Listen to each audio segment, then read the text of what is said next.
Joining me now is Miranda Devine, a New York Post columnist. Miranda, great to see you. I want to get your take on this White House press secretary comment earlier today, questioned about President Biden's constant shift on who to blame for inflation. Listen to this. How did the president go from blaming high gas prices on Putin to big oil to small business owners? What the president is saying is that everyone along that chain, along that production chain line, needs to make sure that they're doing what is possible, their part in bringing down the cost for the American people. That is what we're asking. Consumers should not be the first to pay and the last to benefit. So I think people are confused, Miranda. Who do we blame here? Do we blame Putin, or is it really those mom and pop gas stations that are causing all the trouble? Your reaction to this ongoing debate we're having on this?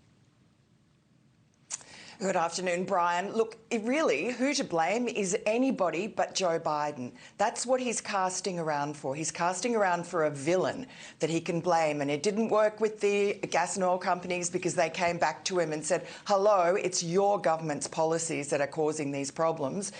He's tried the gas station owners. He's tried Vladimir Putin. Doesn't work because, gas prices were going up way before the war in Ukraine started.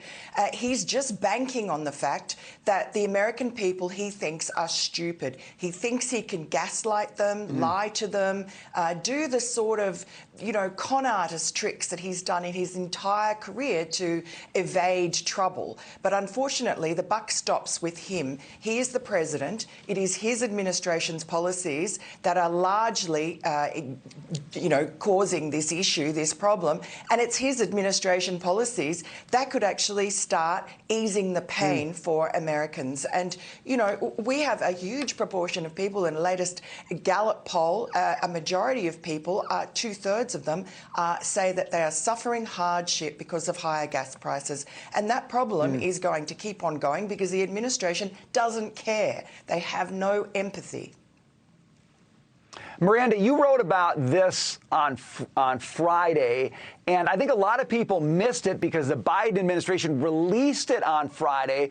But to your point about the policy causing the problem, the Biden administration on Friday said, we're going to severely limit, maybe even eliminate offshore oil and gas leases in the years ahead. Now, that's the same administration that's saying it's gas station owners who are the problem here. But what's interesting to me, Miranda, is they're trying to do this on the sly. Friday night, everyone's going to go celebrate the 4th of July. And yet people like you are calling it out. And I think a lot of Americans are seeing it more than they ever have in the past. Talk more about this strategy of treating Americans like they're too foolish to see what's really happening. Well, it's really a pattern that Joe Biden's had his entire Senate career. And I guess it's worked for him. But now that people are suffering so much because of the cost of fuel, because of spiralling inflation, and all they get from, White House spokespeople and economic policy people is you have to suck it up because this is all for the good of the liberal world order. That's what Brian Deese, the director of the, the National Economic Council for the White House, said the other day.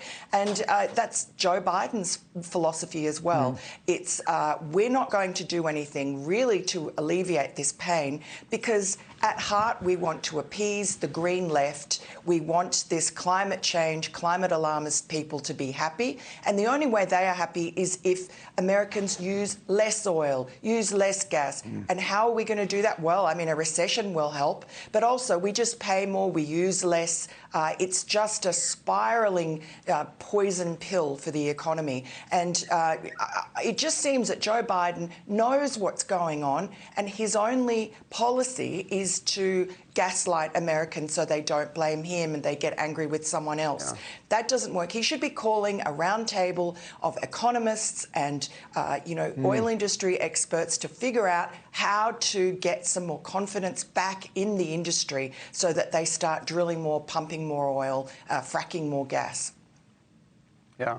You talk about confidence. I think that's really the nub of the issue, Miranda. There's a new poll from Monmouth University. 33% of Americans say inflation's their biggest concern. But here's what's interesting to me. 88% say the U.S. is on the wrong track.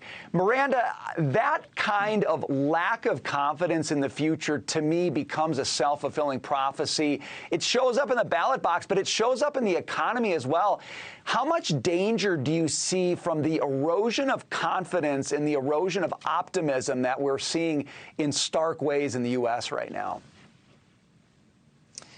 Look, obviously, it's very damaging, and you know, you look at the stock market. You look. The letter that Chevron sent back to Joe Biden after he sent the angry letter threatening them unless they somehow, you know, drilled more and brought down the prices and you know, did what he wanted or played along with him. What they said to him was that his administration has done everything it can, put obstacles in their path, so there is no confidence for them, for their people, their industry to actually invest the enormous sums of money that come into, you know, new projects and pumping more oil. Why should they do that when the administration gives with one hand and takes with the other, when they slip out these restrictions late on a Friday night and pretend they're not doing it?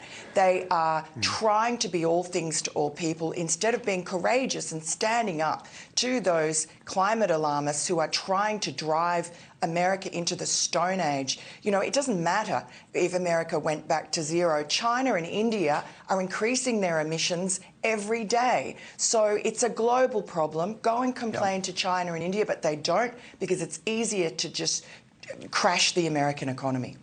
Right, right. Miranda Devine, you always make so much sense, shedding light on the issues people aren't paying attention to. Thank you. Thank you for bringing that to our show tonight. Good to see you. Thanks, Brian.